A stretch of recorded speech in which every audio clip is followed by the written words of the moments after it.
Sveikinamės iš fantastiškos vietos Black Lodge Cafe ir šiandien su manimi yra nuostabus žmogus, puikus iliuzionistas, geriausias renginių vedėjas, Mantas Vizardas. Labas, Mantai. Labas, ačiū už tokį gražų pristatymą. Tai labai džiaugiuosi iš tikrųjų, kad sutikai ateiti, nes žinau, kad tavo dienotvarkė ganėtinai įtempta yra ir yra reikalų prisikviesti.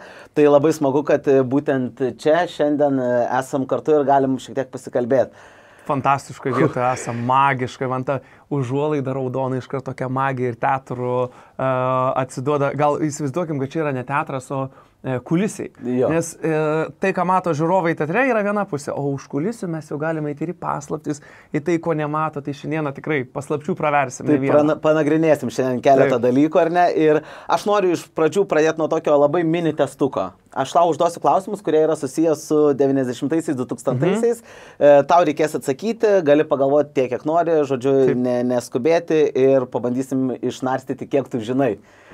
Turiu vieną prietarą, žinok. Visose televizijos laidose ar kažkokiuose tai žaidimuose, kur aš dalyvauju, žinai, visokių ten filmavimų daugybė būna, ten atspėk, laimėk, kas geresnis miestas prieš kaimą, ten visokių tų laidų, aš per šitiek metų esu matęs, visose pralaimiu. Tai iš anksto atsiprašau visų, jeigu netyčia pramausiu pro šalį, bet pabandom. Pabandom. Gerai, tai pirmas klausimas iš filmų bus. Tai kur keliavo Makalisterių šeima pirmoje Vienas namuose dalyje? Antroji Florida, pirmoji Paryžių. Teisingai, labai gerai. Antras bus savoka. Kas yra banglas? Kaip tu apibūdintum banglą? Banglas, jei neklystu, yra socialinė grupė. Taip.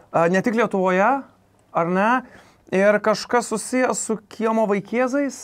Taip, čia buvo viena iš subkultūrų. Teisingai, labai gerai, kol kas 2 iš 2. Kas ten, reperiai, reiveriai, čia apie tai kalba? Urlaganai, jo. Ar tu pats priklausai kažkokiai grupiai tokių žmonių, ar? Man net gėda sakyti. Aš tai labai norėjau visada, kadangi magija, būti gotas. Aha. Ir man visada patiko ir tie kryžiai, ne dėl teisingų priežasčių. Ir tie žiedai, aš atsimenu, dar before Kardashians were cool, prieš Kardashianų išpopuliarėjimą, aš buvau pritrenktas, kai žiūrėjau pirmą šeimos realybės šou. Žinai, kas buvo pirmasis šeimos realybės šou? Tai čia su 2000-aisiais. Būtent Ozzy Osbourno ir jų tas gyvenimas, ir jo tas blogo berniuko įvaizdis. Aš atsimenu pirmą kartą, kai 99-aisiais pamačiau Marilino Mansono klipą. Jo.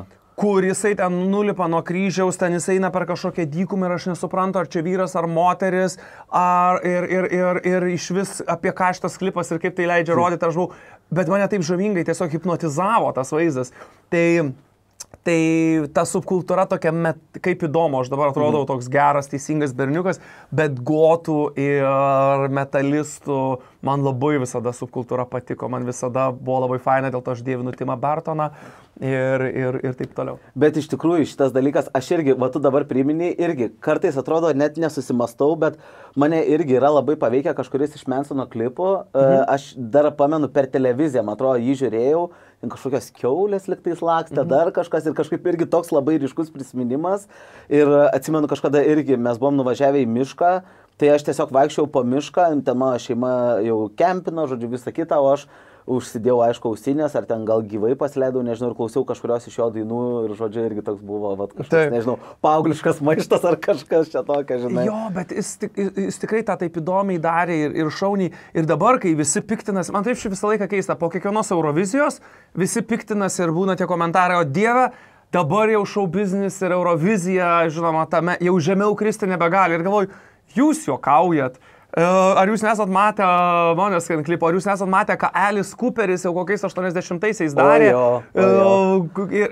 Arba ta legenda, kad Ozzy Osbournas nukando galvą scenoje. Šikšnosparnių greičiausiai tai yra feikas ir tai yra tiesiog šou dalis, bet ir aš vis galvoju tiesiog, kad, istorija labai stipriai kartojasi. Taip. Nu čia yra šitas dalykas, kad mes kažkaip linkę esam piktintis daugeliu dalykų. Ir tam, ypač šou pasaulyje, kurį galbūt tik pamatom, žinai, ir norim. Ir atrodo jau viskas jau blogiau būti nebegali, bet patikėkit, gali ir bus. Gali ir po kiekvienos Eurovizijos bus tas pats. O Dieve, jau dabar kai baisu ir visa kita. Ir aš manau, kad čia yra gera pamoka mums visiems, kad nereikia kartais dramatizuoti. Tai yra labai pigu, nes piktintis visada gali rasti kuo ir psichologija, apie ją galėsi pakalbėti, tą sako, kad ko tu labai ieškai, tą visada rasi. Jeigu tu ieškai, kad visi žmonės yra blogi, tu visada rasi patvirtinimų. Jeigu tu ieškai, kad pasaulis yra kupinas gerų ir protingų žmonių, tu irgi rasi patvirtinimų. Jo, čia tas požiūrio kampas, kaip sakė, ne? Save išpildanti pranašystė. Psichologai turi tokį labai gerą terminą, kad save išpildanti pranašystė. Tai va, tai pažiūrim, pranašaukim. Trečią klausimą irgi pavyks atsakyti. Manau, kad taip. Gerai, aš dabar pasakysiu tau grupę dalykų, tu turi vardinti, kas tai buvo. Gerai? Dangus, muzikos akademija, Kelias į žvaigždės. Tai buvo pirmieji lietuviški realybės šou. Dar papildyčiau, Akvariumas buvo pirmasis. Vienas buvo su paprastais žmonėm, kuriame išgarsėjo Agnija Galavičiūtė, amžinatilsį ir daug kitų žmonių, kurie iki šiol žinomi. Ir antras buvo su pop žvaigždėm. Ir aš atsimenu, kai ruošė šitą projektą, Samas berods buvo prodiuseris, bet gali būti, kad klystu, aš buvau dar mokinys. Ir daugam atrodė nesuvokiama, kad žmonės sutiks būti nuolatos filmuojami, ką dabar mes su telefonais darom, ypatingai daug žinomų žmonių, influencerių, tai yra pirmiausia, tu turi nufilmuoti, paskui gyventi, ar gauti, ar važiuoti, o tada tai buvo iš tikrųjų revoliucija. Jo, ir aš atsimenu, kad ten tikrai jie buvo žvaigždė, žinai, mes irgi su kažko, gal kai su Laura, man atrodo, kalbėjom, kad tikrai tarkim, baras realybės šou, kaip buvo, ir mes tikrai važiavom, žinai, pasižiūrėti tų žmonių, kurie atrodo, va, tiesiog dirba už barą, žinai, ir ten gal, žinai, sodindavo vieni kitus ant tų karštų kėdžių, bet mums jie atrodė, va, jau tokio žvaigždė, žinai, kur dabar jau turbūt, nieko apie juos nežinom, žinai, nesam matę, bet... Ir dingia, bet matai, kartojasi viskas irgi nuolatos. Žmogus yra sociali būtybė. Ir dėl ko žmonės žiūri žinias, dėl ko žmonės žiūri šitą laidą, dėl ko žmonės žiūrėjo barą, dėl vienos tos pačios priežasties, žmonėm yra įdomus žmonės. O Akvariumas ir daug labai realybės šou parodo, kad kiekvieno žmogaus istorija gali būti tiek pat įdomi, kiek kokio nors ten super influencerio ar kokios jau pavalkiotos žvaigždutės, nes kiekvienas žmogus turi savo turinį. Ir jeigu tu rasi gerą atskleidimo kampą, kiekvienas esame įdomus. Ir mums taip tik tai atrodo, kadangi mes su savim kiekvieną dieną praleidžiam, kad aš gal ten niekam neįdomus, niekam nereikalingas. Aš atsimenu, kai aš buvau paauglys, aš labai žavėjausi Jurga Ivanauskaitė. Jinai labai išpopuliarėjo kaip garsi rašytoja, jinai rašydavo apie Tibetą, iki dabar jos knygos yra fantastiškos. Ir jinai tikrai buvo diva. Jinai buvo pirma rašytoja, kuri nebuvo ten prie cigaretės rašanti kažkur užupio apgrivusios. Jinai buvo pirma rašytoja, kuri buvo ant Žmonių žurnalo, kuri buvo kaip ir celebrity. Taip. Ir labai gaila, bet jos jau nebėra jau daugybę metų. Ir jinai visada sakydavo, kiekvieno žmogaus istorija yra verta knygos. Tik reikia geros plunksnos, kuri kažkaip ją atskleistų. Tai va būtent apie tai aš dažnai, kai savo komandai sakau ir kai aš pakviečiu į sceną žmonės, mes darom triukus, aš visada sakau, jūs dabar būsite žvaigždė. Nes jūs dar nežinot, bet jūs esate tiek pat žvaigždė, kiek bet kuri kita ir esate vertas būti scenoje ir tada padarau taip, kad žmogaus rankose kažkas įvyktų. Ir tai 100 kartų būna įdomiau negu kad mano rankose. Tai va, mes nukrypom gal? Ne, viskas labai gerai, kol kas mes esam tikrai puikiai ir žiauriai faina klausytojas, bet kol kas tau sekasi puikiai. Gerai, įveikiau, pasirodo, šį beitą žinau, nu gerai. Gerai, čia irgi bus toks gana lengvas klausimas, ypač jeigu prie televizoriaus yra tekę pasėdėti ilgiau. Tai kas jau kelis dešimtmečius veda laidą Sveikinimų koncertas? Kudabienė? Ne. Ne Kudabienė. Tada neatsimenu jos pavardės, bet ją jau žino mano mama. Nes kai aš jau buvau jaunas, šiaip galiu pasakyti, labai visada nemėgau Sveikinimo koncerto. Man su kažkokiu tokiu... Nežinau, man Sveikinimo koncertas labiau primindavo visada pagarbą ir nežinau kodėl. Ir man su tokiu kažkokiu liūdėsiu, su bėgančiais metais ir labai graudžiom eilėjom. Ir mano jauno žmogaus vaiko psichika nepaveždavo to krūvą, aš geriau įsijungdavau kokį baisų siaubo filmą, nes man būdavo lengviau, ar kokio nors detektyvo, kur šaudo. Ir jo, nepamenu. Aš išgirdęs tikriausiai pavardę atsiminčiau, bet tos ponios aš dabar neatsimenu. Man atrodo, kad jos balsą mes girdime, nes aš nežinau, ar galiu minėti, viename didžiausiame Lietuvos prekybos centrų tinkle, kur su nuolaida šiandieną galite įsigyti mūsų mandarinus. Ir aš galvoju, Sveikinimo koncerto balsas, tai bent jau tą asociaciją galiu padaryti. Man atrodo, kad tikrai ir ta moteris yra Laima Kybartienė. Kybartienė, okei. Gerai, tai paskutinis, 5 klausimėlis, tau reikės užbaigti sakinį. Čia yra populiari anų laikų, mūsų vaikystės paauglystės laikų daina. Mandarinai jėga. Mandarinai jėga. Su pop kultūra, žinai, aš visada, kai buvau paauglys, jaučiausi truputį pasenęs. Taip. Ir man patikdavo arba labai nauji dalykai, arba labai seni dalykai. Ir aš jausdavau, kad aš truputį atsilieku nuo pop kultūros. Ir aš niekada neklausiau tų grupių, kurios buvo labai populiarios. Aš niekada neskaičiau tų knygų, kurios visi sakydavo, išėjo fantastinė knyga apie magiją, man tai ar tu žinai, aš atsimenu kaip dabar, aš buvau Olandijoje, 16 metų man buvo, ir man sako, tu tikriausiai jau žinai, išėjo fantastinė knyga, kurią dabar visas jaunimas skaito. Sakau, kaip jinai vadinasi, apie berniuką magą Haris Poteris. Tai buvo dar filmo nebuvo, tik knyga išėjusi. Ir aš žinau, ką tokį? Ir sako, kaip tu nežinai Hario Poterio? Nežinau. Nes kažkaip su ta popkultūra, Mandarinai jėga, šitą dainą, žinau, jinai Bavarijos daina? Žasų? Taip. Ok, tai va kaip matai, žinios mano baigėsi tuo. Bet labai gerai, nes ten tekstukas labai paprastas, Mandarinai jėga, mano jų neskauda galva, žodžiu. Ir dabar jau bus proga pasiklausyti. Aš palanga močiučiu už tą žasų dainą, žinau, kurį. Reikėjo kitą dainą tiesiog parinkti, žinai. Mano daina, kuri man labiausiai įstrigo, su tuo laikmečiu siejasi, tai man iškart skamba Delfinų kai kurios dainos, Žemyn, žemynai mes su manim, kurio man atrodo fantastiška rimta daina, nors nurašoma visiškam popsui. Antra daina, kuris skamba galvoje, kai galvoju apie tą laikmetį, yra Biplanų. Labas rytas, štai ir aš vėl bandysiu. Ir trečioji, kuri mane kažkaip labai paliečia, tai yra Laiko nieks nesustabdys. Lukas ir Noreika. Taip. Maestro Noreika. Ir aš atsimenu, koks buvo čia fantastiškas ėjimas, kad repą sujungia su opera, ką dabar jau daug kas daro ir taip toliau. Ir Noreika jau tada jis man atrodė senukas, nors po to jau po daugybės metų man teko dar prieš jo mirtį susitikti su juo net ir koncertuoti. Ir buvo fantastiškas džentelmenas, aš atsimenu, kai mes su juo atsisveikinom, jisai sako, aš jums palinkėsiu laimės, sveikatos ir daug pinigų. Ir su to savo tokiu charizmatišku, gerų humoro jausmu. Tai vat, tu žinai Luko dainą šitą Laiko nieks nesustabdys. Ir man jinai palikdavo visada tokį įspūdį, labai fainą. O man tai šiaip tada įdomu yra, kalbant apie tą laikotarpį 90-ųjų, 2000-ųjų, aš visada mūsų svečių klausiu to paties pradžiai. Su kuo tau asocijuojasi tas laikas, arba ką tu prisimeni, kai išgirsti šitą laikotarpį?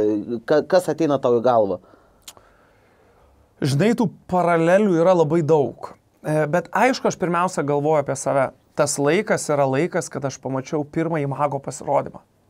Tas laikas yra, kad aš pirmą kartą žiūrėdamas pasakiau, wow, čia yra tai, ką aš noriu daryti. Ir žinoma, vaiko protų aš tada tik tai pradėjau svajoti, bet tos svajonės aš nepaleidau. Tas laikas yra, kada iš tikrųjų mane suformavo. Tas laikas yra, kai aš išgirdau, kad pasaulyje yra toksai miestas, kuris yra šou biznio sostinė, kur pasirodo garsiausi magai, kuris vadinasi Las Vegasu. Prieš savaitę laiko aš buvau Las Vegase. Savo svajonių mieste jau 5. kartą. Ir jau suaugusio žmogaus akimis žiūrėjau į visą tai, nes kelionė 90-aisiais, 2000-aisiais į Las Vegasą, man atrodė tiek pat reali, kiek dabar tavo žiūrovam, kurie yra, pavyzdžiui, jaunesni, atrodytų kelionė į Marsą. Taip, tai yra kaip ir realu, nes yra kažkas jau kalba apie tai, bet tai yra beveik neįmanoma, nes Lietuva buvo ir ekonominiai kriziai, ir man, aš nesvajojau apie Las Vegasą, tu žinai, ką svajojau? Aš svajojau nuvažiuoti į Kupiškį ir padaryti pasirodymą su savo mokytoju. Tai va tas laikas siejasi man su to, kad aš 97 metais susipažįstu su savo mokytoju Arvydu Stoniu, kuris pakeičia mano gyvenimą, nes jisai sako, jo, tu gali būti artistu ir tai yra įmanoma gyventi ir pragyventi iš to. Nes daugam siejasi tais laikais artisto profesija su sugriautų, pragertų, liūdnų gyvenimų. Ir aš atsimenu, kai mano mama pusiau juokais, nes mano tėvai mane labai palaikė, mes galėsime apie tai pakalbėti. Jinai sakė, bus tas vaikas mano artistas, nieko, aš to pridarysiu, daug konservų, tu galėsi. Ir man neįdomu buvo, kad pragyventi iš profesijos. Ar jums tai svarbiausia? Man atrodė, man turi būti faina ir turi patikti profesija. Ir dabar laiko ratas vėl apsisuko. Ir aš labai džiaugiuosi. Kad žmonės pradeda galvoti, kad ar aš tai, ką darau, ar aš myliu savo darbą, kas man iš tiesų patinka, kas esu aš. Nes rasti mylimą darbą yra sunkus procesas. Bet jis yra ir dažnai labai ir dėkingas gali būti. Ir man atrodo labai svarbu mums visiems rasti erdvę, kurį galim save realizuoti, save atrasti ir daryti tai, kas patinka, nes tu iš karto jauti ar tai, ką daro žmogus, jisai myli tai ar nemyli to. O gerai, vat, tu minėjai, kad esi užaugęs ar ne Vilniuje ir vat, Taip, turėjai Vilniuje. tokių visokių, sakykime, irgi išgyvenimų ir tu užaugai daugiabutėje. Taip. Ok, tai pirmas toks klausimas būtų vat, tavo kiemas, ar ne? Ar tu buvai tame kieme, nežinau, koks tu buvai, ar jūs susirinkdavot su chebra žaisti, ar tu labiau norėdavai būti namuose, ar iš vis tavo kieme buvo tos vadinamos panetkės arba kažkokie susitarimai, kurių reikėjo laikytis, kad, nežinau, išgyventum to laikotarpio, sakykime, aplinkoje ir panašiai. Jo, aš užaugau tokiam tikram brutalistinio stiliaus, architektūrinio brutalistinio stiliaus rajone Pašilaičiuose, Vilniuje, daugiabutį 9 aukštyje, aš gyvenau 5 aukšte ir aš atsimenu tą liftą, tą laiptinę, kurios su nieko nesumaišysi, ta laiptinė tapdavo tokia nejauki, bet to pačiu tapdavo tokia sava ir tai yra Vilnius. Matai, aš iki 6 metų labai daug praleisdavau miestelėje, kaime pas močiutę, senelį, ir aš įpratau kažkaip būti su jais prie labai mažos erdvės, prie jų kiemas, už tvoros irgi augo tokia mergaitė, su kuria mes žaisdavom, bendraudavom iki 6 metų, ir tas kiemas man buvo visas mano pasaulis. Tai būdavo jų kiemas, kokios pramogos, bažnyčia, atvažiavo kažkas į kultūros namus, nueidavom iki kepyklos, nusipirkti bandelių ir viskas. Ir aš atvažiuoju, aš atsimenu tą į Vilnių, tai buvo po sausio įvykių. Ir ten atsiranda ta chebra. Ir jo, aš eidavau į kiemą, mes žaisdavom, kažkaip fainai, aš gerai sutardavau su savo kiemo draugais, aš jau tada vieną kitą triuką mokėdavau, tai aš jau buvau tokia mini žvaigždė, man skambindavo į duris ir aš laiptinį atidaręs duris, čia sustoja vaikai, rodydavau triukus. Aš atsimenu, pramoga numeris 1 tai buvo video kasetės, mes eidavom pas kažką žiūrėti, aš turėjau draugą, tokį klasės draugą, man buvo 7 metai ir jam tėveliai jo daug turą turėdavo, jo tėveliai buvo cirko artistai. Ir parveždavo visokių įdomių žaislų ir visada žinodavom, kad jisai turi visada visokių įdomių žaislų, fantastišką kažkokį parkerį, kurį draugai parvežė, nes mes visi rašydavom dar su rašaliniais. Tokią Robocopo ranką ir aš atsimenu, kaip mes ėjom pas jį, tai buvo 92 metai. Ir aš žiūrėjau filmą Robocopas, kuris man paliko fantastinį įspūdį, Robocopas 2, kur rodo robotą policininką ir aš tada nesuvokiau, kad yra vaidybinis filmas. Aš žinau, kad Amerikoje jau robotai policininkai vaikšto. Šiaip tai labai įdomu, tu užsiminė apie tą rašiklį, ar ne? Ir aš atsimenu, kad mūsų laikų tas turbūt toksai vienas iš ypatingiausių, nežinau, suvenyrų, kurį mes galėdavom gauti, būdavo tas pieštukas, kai tu brėždavo ir jis visokiom spalvom, žodžiu, rašydavo. Ir vienas pieštukas, bet ta širdelė buvo padaryta iš daugelio spalvų ir aš kaip dabar atsimenu tą pieštuką ir tai, kad mes ten galėdavom braižyti ir visą kitą ir irgi atrodo tokia smulkmena, žinai, bet kažkaip turėdavom šitą dalyką, kažkokį tokį. O gerai, sakykim, tu sakai, kad nemažai laiko ar nepraleisdavai kieme, o žaisdavot kažkokius žaidimus, ar būdavo jūsų kiemo gal kažkoks žaidimas arba dar kažkas? Šiaip tai, žinai, čia toks, tavo laida turi tokį terapinį truputį momentą, kad tas yra labai gerai, nes truputį atsiskleidė. Kaip Freudas, žinai, turėjo posakį, šiaip visi freudistai sako, kad tai, kas tu esi dabar, kas mes esam suaugę žmonės dabar, labai stipriai priklauso nuo to, ką mes išgyvenom iki savo 8 gimtadienio. Ir dalykai, kuriuos mes mėgstam ir labai dažnai mes bandom pasivyti, labai daug žmonių, kurie siekia kažkokių aukštumų, jie dažnai siekia aukštumų ne dėl to, kad jie nori kažko pasiekti, jie dažnai grįžta į tą 6-mečio vaiko būseną ir bando įrodyti kažką tėveliui ir mamytei. Ir labai daug ar kažkokiam juos nužeminusiam draugui ar močiutei, kad aš įrodysiu, aš galiu, ar aš vertas to.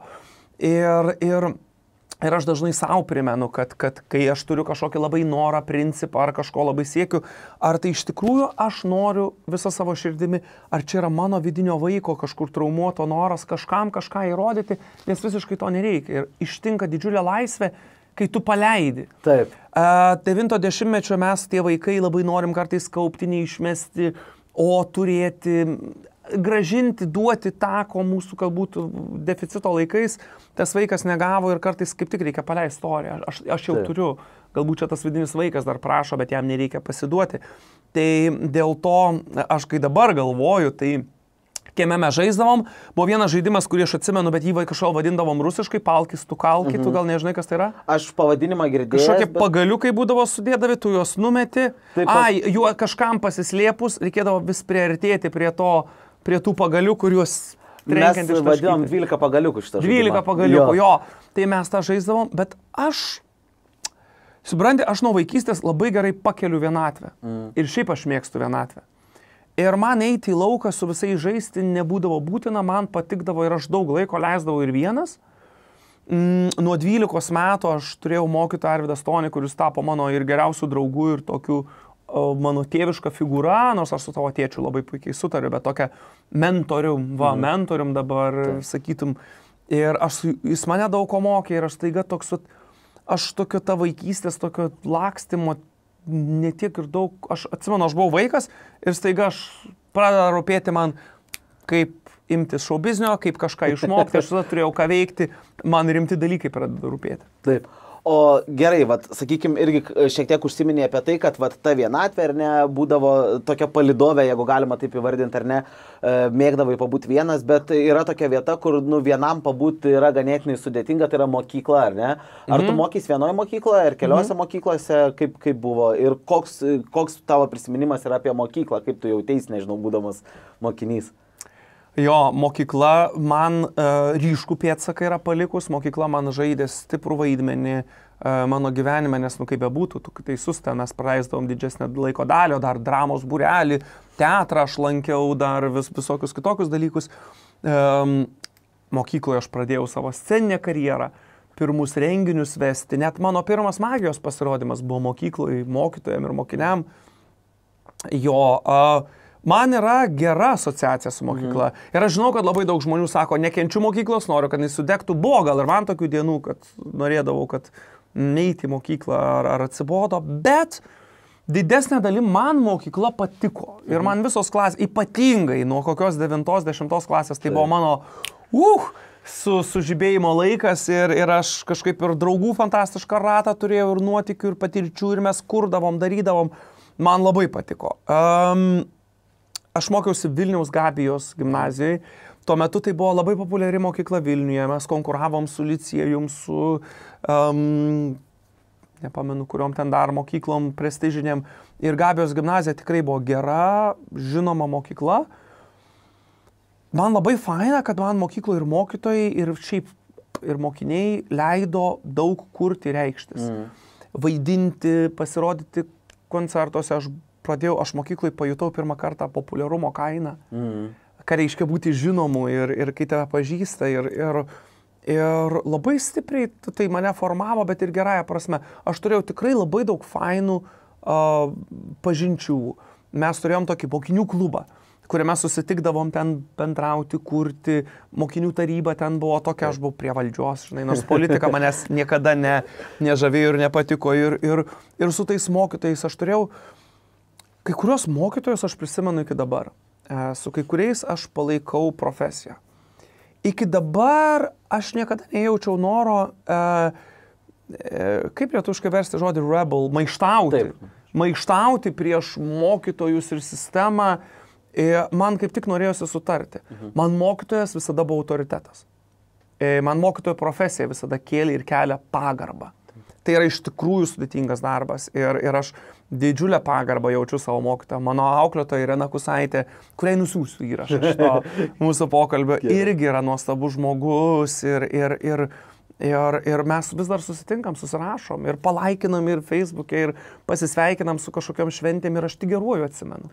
Tai aš labai džiaugiuosi, kad aš mokyklai turėjau tą tokią saugę, gražią, aš pirmą diskoteką savo, atsimenu tą garsią muziką, tą sporto salę paverstą diskoteka, tą muziką, tą fonę skambančią delfinų dainą kažkurią, Dido gabalą kažkurys, man atrodo, kad su Eminem, jei neklystu, ir tuos šokius ir tą wow dalyką, tokį wow, man tikrai kažkaip tokie faini atsiminimai tos mokyklos. Bet va tas turbūt ir sukuria tie žmonės, ar ne, kurie yra aplinkui, nes aš galvoju irgi apie save, žinai, tu labai gerai pasakei, kad tų dienų tokių, žinai, visokių būdavo, nes kartais nenorėdavo eiti, kartais būdavo galiūdna, bet iš principo, va ką aš prisimenu iš savęs, sakykim, tai kad irgi buvo tie mokytojai, kuriuos, praėjus jau atrodo daug metų nuo mokyklos baigimo, bet vis tiek tu atsimeni juos kaip žmonės, kurie tau darė įtaką ir kai kurių jau nebėra gyvų, sakykime, ar ne, ir tas vis tiek kažkaip,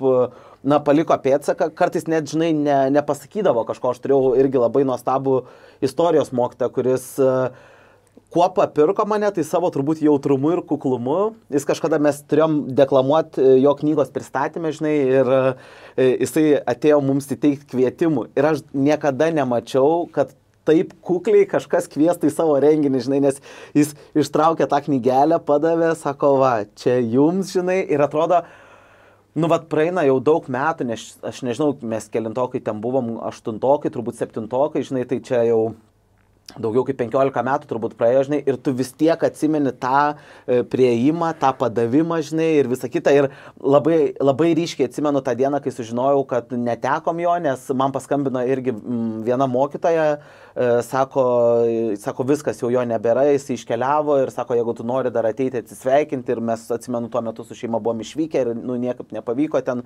Kažkaip aš prisimenu tuos mokytojus, kurie, mane mokė, kokius 3-4 labai ryškiai atsimenu, kaip tuos, kurie Taip. Nebuvo draugeliai, bet jie buvo pavyzdžiai, žinai.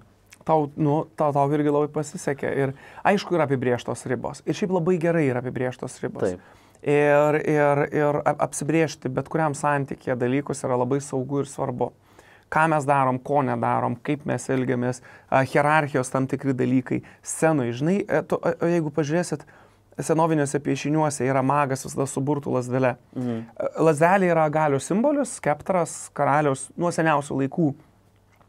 Scenoj stand-uperis, renginio vedėjas, magas, nesvarbu, tu turi mikrofoną. Taip. Ir tai yra tam tikra iliuzija, tai yra galios, vis tiek simbolis, nes tavo balsą girdi visi. Ir tai apibrėžia. Dėl to, kas kada kalba. Tai grįžtant prie tavo mokytojo, jo, tai yra didžiulė dovana ir kaip stipriai padaro tą augančiai mūsų besivystančiai asmenybei, savęs ieškojimo tam laikmetyje, stiprų žmonės ir tuo pačiu žmogus, kuris yra galios pozicijoje, kai parodo kuklumą. Taip.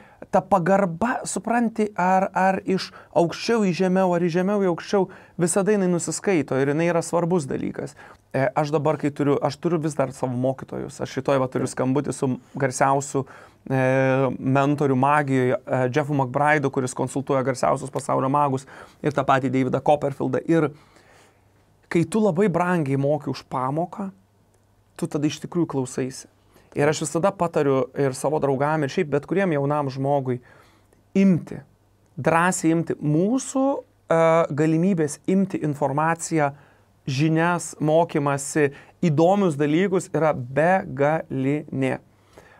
Tiek, kiek anksčiau žmogus, mūsų seneliai, net ir tėvai tam tikrų periodų gaudavo su vienu savaitiniu laikraščiu. Mes gaunam per 1 sekundę, vos atsidarom Facebooką, mes visas naujienas, nuo to, kas dabar darosi Sirijoje, iki to, kas darosi dabar su konservatoriu ar kažkokia partija, iki naujausių Sigel naujienų. Ir anything in between, kas tau įdomu. Tai krūviai yra didžiuliai, tai reikia išmokti truputį atsirinkti, bet ir nebijoti imti, nes prie tų galimybių neaptinkti, tu gali tiek daug išmokti ir man patinka žmonės, kurie truputį alkani. Taip. Man patinka žmonės, kurie drąsiai ima ir kaifuoja ir skiria laiką mokomės. Net pas tave einant, aš, pavyzdžiui, išsikeliu tikslą, kad ne tik pasėdėt, pasišnekėt, nors tai yra tikrai labai smagu, bet kad, pavyzdžiui, tiem žmonėm, kurie klausys, kad, nežinau, kad kažkuo įkvėpti, kažką duoti, kad jie kažką įsineštų, nes žmogus dabar duos mums savo valandą laiko, ar ne? Ir man tai yra garbė. Aš, pavyzdžiui, visada labai jaudinuosi, kai ateina žmonės į mano renginius. Ir galvoju, jūs nusipirkot bilietą, bet man ne bilietą, kad 10 eurų aš galiu gražinti. Bet sugadinto laiko, kurie jie skyrė ateidami manęs išgirsti, niekas nesugražins. Ir man iškart yra tokia kažkokia atsakomybė ir jaudulys ir man niekada nebuvo nei mokyklų, nei čia žvaigždžių lygos.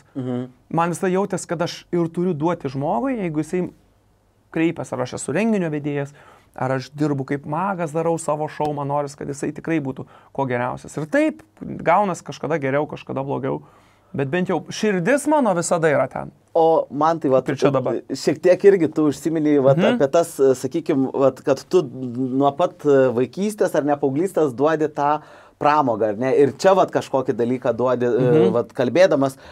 Man įdomu yra, ar tu galėtum įvardinti, kokios vat tavo laikų, vat vaikystės, paauglystės tos pramogos ir buvo, žinai, nu vat, ką tu mėgdavai, nežinau, veikti, ar tai buvo koks kinas, ar tai, nežinau, teatras, ar tai knygos, ar televizija, ką tu veikdavai vat iš to pramoginio turinio, kas sudarė tavo pramoginį lauką, galima net taip turbūt pasakyti. Jo, tai mano laukas buvo toks, kad aš YouTube'o neturėjau, kompiuterį aš įsigijau, kai man buvo gal 14-15 metų, tik tai apie mobiliuosius telefonus irgi kalbos nėra, nors pirmąjį man padovanojo mano mokytojas 2000-aisiais, tai buvo spėkoks. Tai čia jau viena iš Nokijų turbūt. Taip, kuri amžina. Nenustepčiau, kad iki dabar dar ją ten, nes aš ją padovanojau mamai, mama padovanojo močiutė, o močiutė dar kažkam, kad jinai vis dar veikia, o baterija laiko nuo to pirmojo pakrovimo. ir žinai, tai mano pramoga, aš daug televizorių žiūrėdavau, nes, nu, tai buvo vienintelė pramoga ir aš žiūrėdavau, pasipylė visi komedijai šitie serialai, sitcomai vadinami, tai vienas namuose, ne vienas namuose, vedęs ir turi vaikų. Man labai patiko filmas Kaukė. Jimo Kerio buvo Žydėjimo laikas ir man Jimas Keris kaip aktorius, aš juo labai žavėjausi, kažkas buvo neįtikėtina. Aš matydavau, laukdavau, per Kalėdas rodydavau magų pasirodymus iš Las Vegas, aš tiesiog seilę varvindama žiūrėdavau. Man labai patiko, aš 3. ar tai 4. klasiai. Nepamenu, gal 5. Nesvarbu. Aš ėjau į 2. pamainą. Žinai, kas yra 2. pamaina? Taip. Aš nežinau, ar dabar daro mokyklos. Man atrodo, kad jau nebe, bet mano laikais dar būdavo. Kadangi nebetilpdavo mokiniai į pamokas, į mokyklą eiti reikėdavo, pavyzdžiui, 11:30 dienos. Taip. Tu įsimiegi, bet pamokos būdavo iki 4-5. Taip. Žinok, kaip man patiko. Man labai patikdavo naktinėti. Aš visada buvau pelėda, mano triukai geriausiai repetuojasi mano 11 iki 1 nakties. Aš padarau daugiau nei per visą dieną, man naktis yra mano laikas. Bet taip yra, kad aš guluosi visada 1-2 ir aš biški bandau miego savo amžiną stygių kompensuoti ilgiau pamiegodamas. Tai va, tai aš žiūrėdavau vakarinės tas programas, atsirado fantastinė laida, kurią vesdavo Marijonas Mikutavičius Tangomanija. Ir ten jie darydavo visokius neįtikėtinus dalykus ir aš per va tokio dydžio šilelį įsijungę žiūrėdavau pusiau spalvotą tą dalyką. Galvoju, kokie dar serialai mane žavėjo. X-Filai. Aš buvau begalinis X-Filų fanas.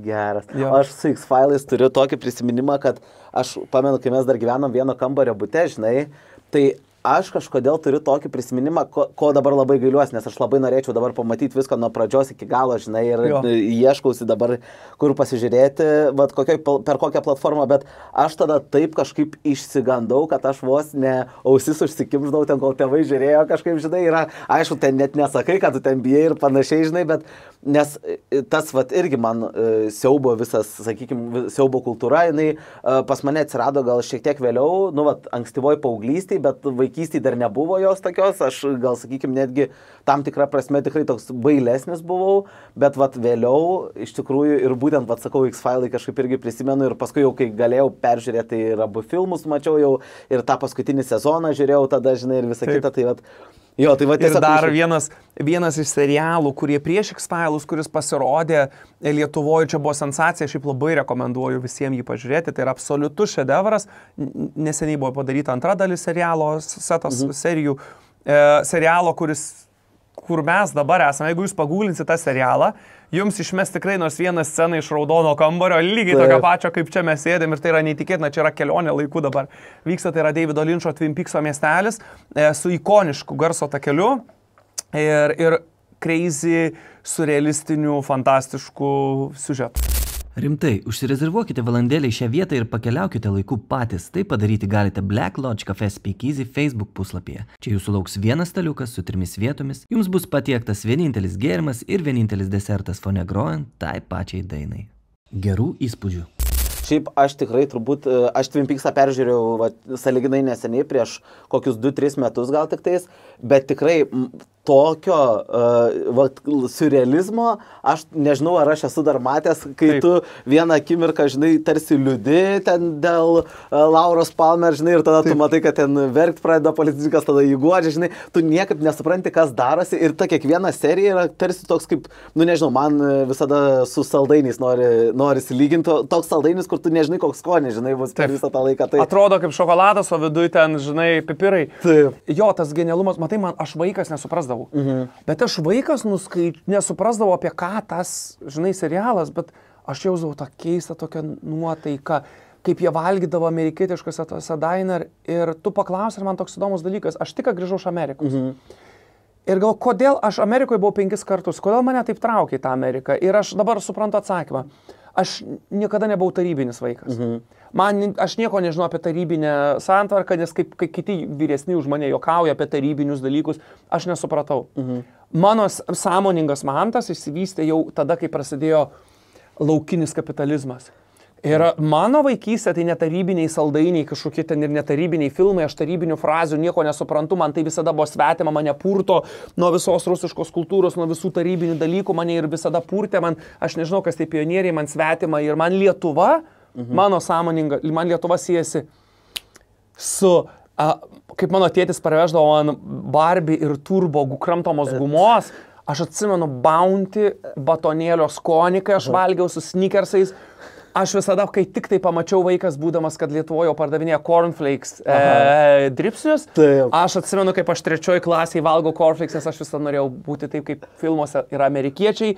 Man visada ta amerikiečių filmų kultūra artima.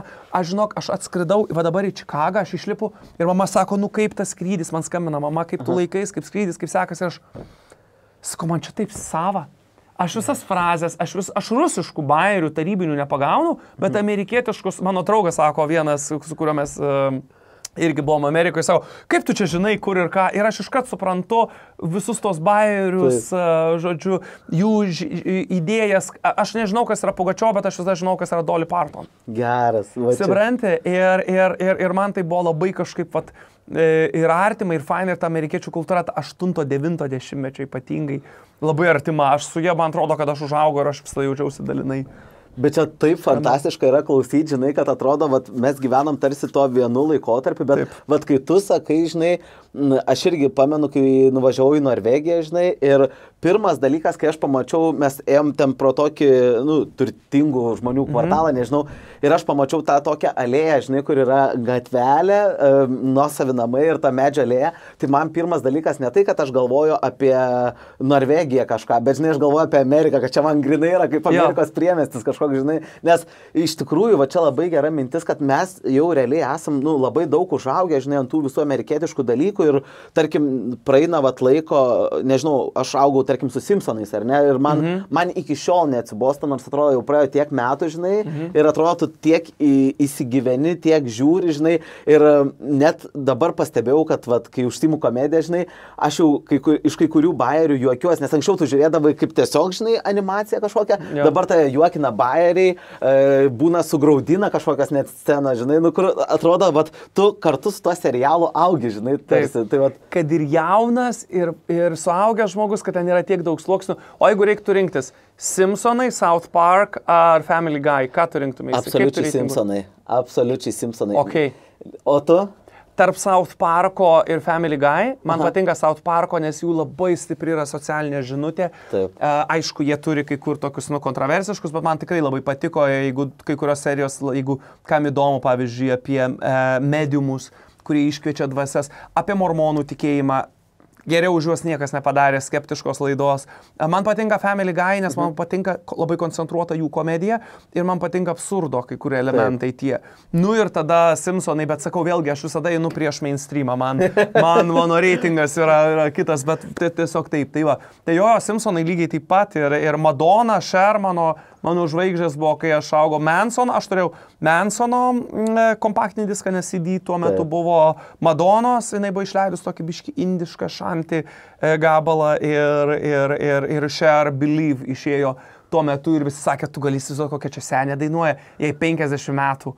Nors man dabar jau tuoj 40 ir visiems atrodo, kaip tokia senė išleido singlą, o ką, tas seniai iki dabar, puikiausiai dainuoja ir fantastiškai atrodo. Bet yra va, tas kažkoks pasirinkimas, nes aš irgi, pavyzdžiui, aišku, aš klausydavau ir to, ką klauso mano bendramžiai, nu, pavyzdžiui, koks ten Eminemas, žinai, ar ten Tupakas, žinai, nu, tikrai ypač ant Eminemo augom, bet, sakykime, mano viena iš favoričių buvo Celine Dion, žinai, irgi, kur atrodo, kad, nu, neįprasta visada. Tai va, bet net man pačiam net keista, žinai, dabar atrodo, aišku, man labai daug įtakos davė Titaniką, žinai, nes aš Titaniko gykas nuo 2 klasės esu ir ten pradedant knygų pirkimais ir apie jį ir, žinai, ir ta kasetė, kur buvo įrašyta, žinai, ta jos daina My Heart Will Go On, aš nežinau, kiek kartų aš esu persukinėjęs ir klausęs, žinai, nes ir per kažkurias kalėdas, atsimenu, gavau jos kompaktą, žinai, su ten ne tik ta daina, bet ten buvo jos visas tas rinkinys, žinai.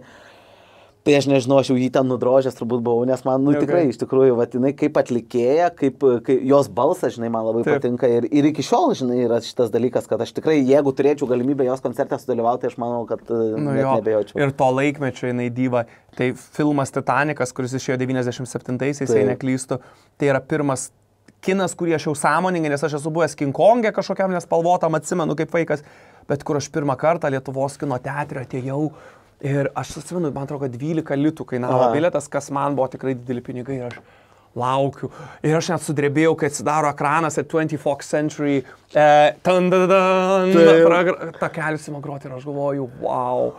Ir kaip įdomiai va, tas laikas, va, sakau, kaip mūsų vaikystė formuoja ir man atrodo, kad psichoterapija labai daugeliu atveju yra tuo labai veiksminga, nes tose mūsų patirtyse tiek užsikoduoja to, kas esame mes dabar ir labai dažnai dalykai, kurie mus džiugina arba dalykai, kurie mus perdėtai skaudina, yra visiškai nesusijęs su tuo, kas vyksta čia ir dabar, o yra labiau susijęs su tuo ten ir tada.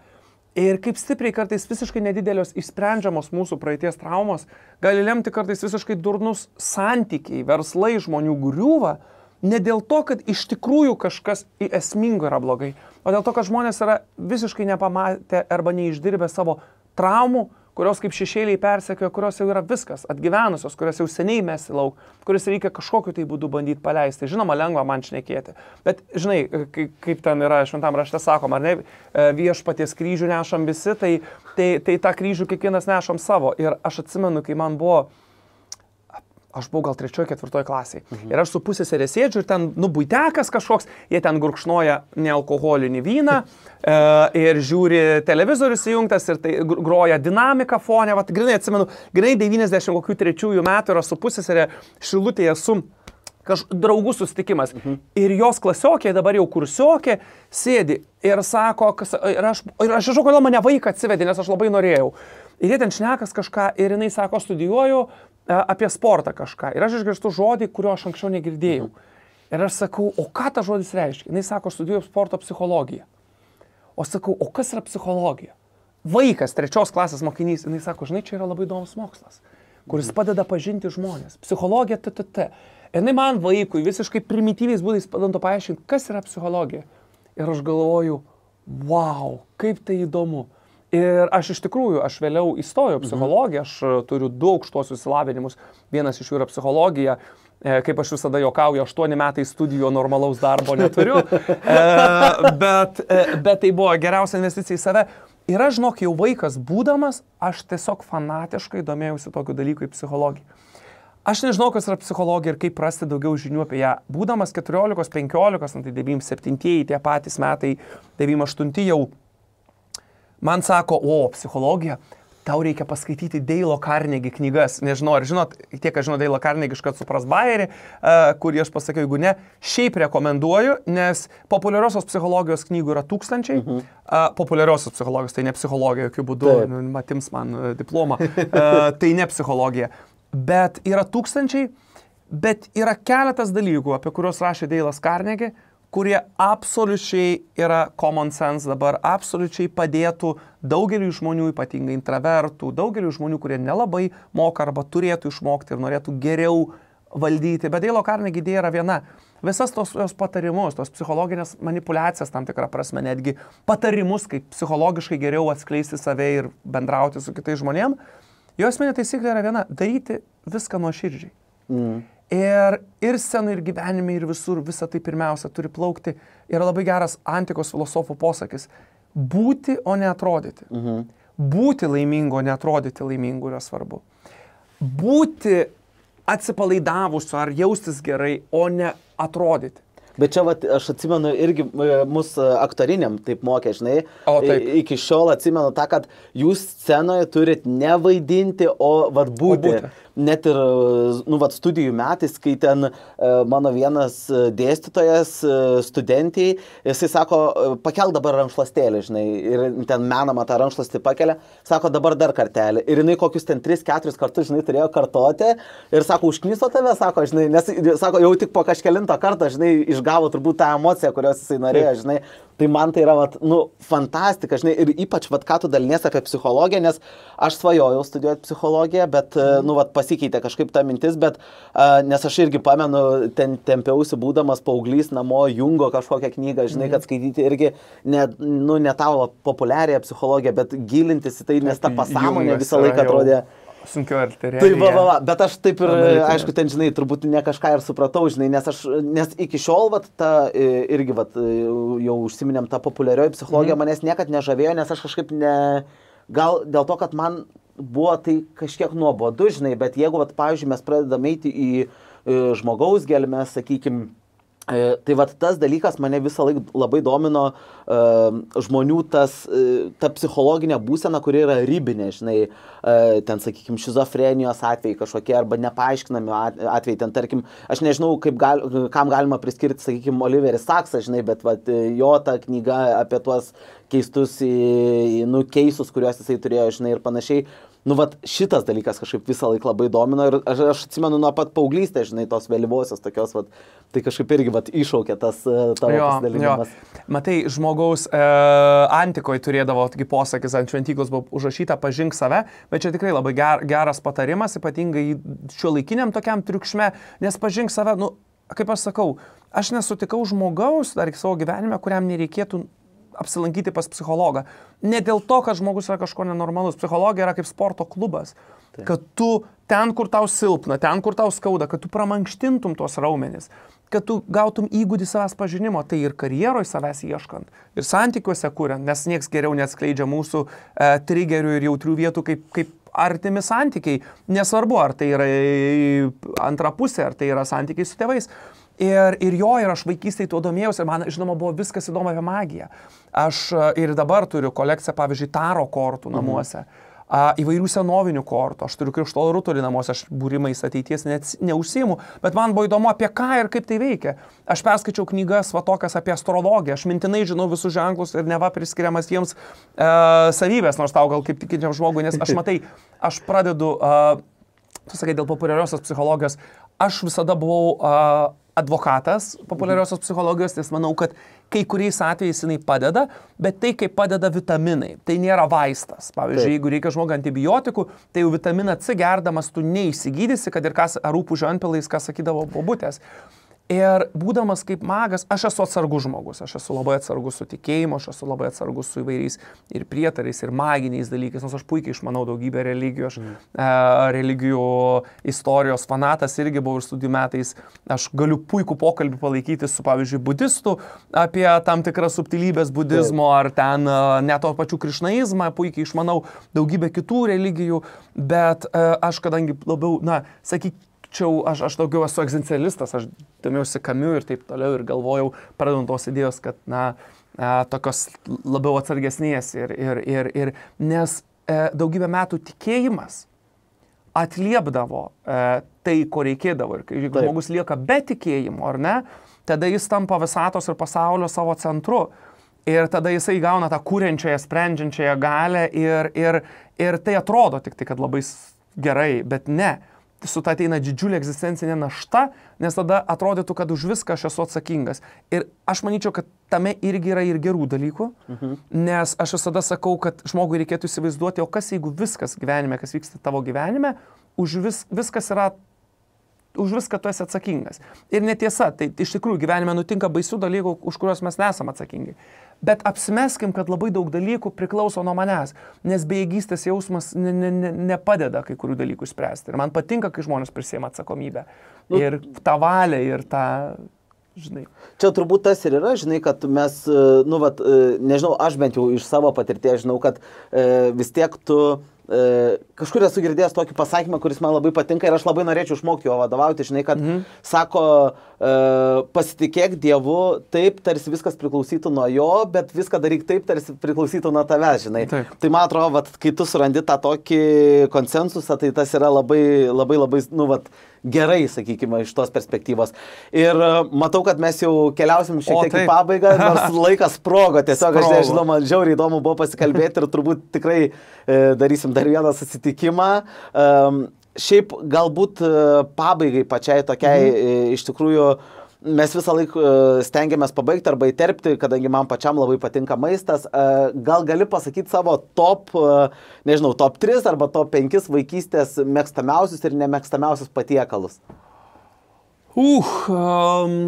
Jo, aš atsimenu, kai aš savo močiutės paprašiau, jinai man kažką pagamino ant pečiaus, ant ugnies dar jinai kūreno malkom, tai savo troboj. Ir sakau, aš neatsimenu, kas tai buvo. Ir sakau, nenoriu, aš kur kas labiau norėčiau picos. Ir jis sako, kas tai yra, vaikeli?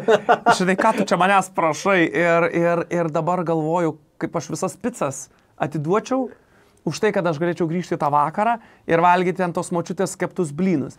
Tai mano top kiek reikia? Top 3 galim pasakyti. 3 galiu, gerai, nes bus tikrai 3 tikrai bus. Aš dievinu savo mamos keptą kugelį, kaip dabar atsimenu rudenį. Ir visai bulvių patiekalai, aš atsimenu, kaip mes pas senelius ten kažkas skuta bulvę, senelis tarkuoja jas, tėtis mano spaudžia ir mes darom cepelinus, nes maistas yra ritualas tam tikrą prasme ir daugelio kultūrų ir čia, ir tai sieja su geriausiais atsiminimais, net dabar tą skonį galiu pasakyti. Tai va, tas mūsų šeimininis bendras projektas cepelinus, kai šeima virdavo, mano mamos kugelis, o mano močiutės.